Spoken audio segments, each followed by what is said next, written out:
இன்னைக்கு EB line வந்து metre reading எடுக்க வந்தாங்க. இன்னைக்கு ரீடிங் எடுக்க வந்தாங்க. எவ்வளோ கரண்ட் பில்லுன்னு கேட்டால் 11,358 ரூபான்னு சொல்கிறாங்க. இது வரைக்கும் நான் கல்யாணம் ஆகி 11 வருஷம் ஆகுது.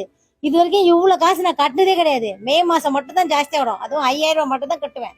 ஆனால் இந்த வாட்டி அதுவும் ஜூலையில் வந்து கரண்ட் பில் எடுத்து 11,358 ரூபா சொல்கிறாங்க. எங்களால் தாங்கவே முடியல.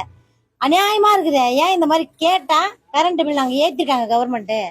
என்னங்க நீங்க இந்த மாதிரி பண்ணீங்கன்னா கவர்மெண்ட்டை கேளுங்க, எங்களை ஏன் கேட்கறேன்னு கேக்குறாங்க.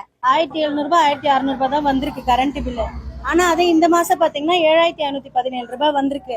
ஏசி அந்த மாதிரி எந்த ஒரு இதுவுமே யூஸ் பண்றது இல்ல. ஆனா எல்லா இடத்துலயுமே அதெல்லாம் யூஸ் பண்ற இடத்துல கூட இந்த அளவுக்கு கரண்ட் பில்ல நான் கேள்வியே பட்டது இல்ல. இப்போ வந்து 5,700 சில்லற வந்திருக்கு. 6,000 ஏற்றிடுச்சு. வணக்கங்க, நான் தாம்பரம் சானிட்டோரியம் பகுதி அமரர் ஜீவா ஸ்ட்ரீட்ல இருந்து பேசுறேன். இந்த வாட்டி இபி பில் பாத்தீங்கன்னா எனக்கு 5,800 ரூபாய் வந்திருக்கு. இது வரைக்கும் எங்களுக்கு இந்த மாதிரி 5,800 ரூபாய் வந்ததே கிடையாது. 1,200 ரூபாய் 1,300 ரூபாய் அந்த அளவுக்கு அந்த ரேஞ்சில தான் போகும். ஆனா இந்த வாட்டி 5,800 ரூபாய் வந்திருக்கு. இது எங்களுக்கு மட்டும் இல்ல, எங்க ஸ்ட்ரீட்ல யாரை விசாரிச்சாலும் இந்த வாட்டி எல்லாருக்குமே அதிகம். எங்க ஸ்ட்ரீட் இல்லாம எங்க ரிலேட்டிவ் சைட்ல யாரை விசாரிச்சாலும் இந்த வாட்டி தான் முதல் அதிகமா வந்திருக்கு அப்படின்றாங்க.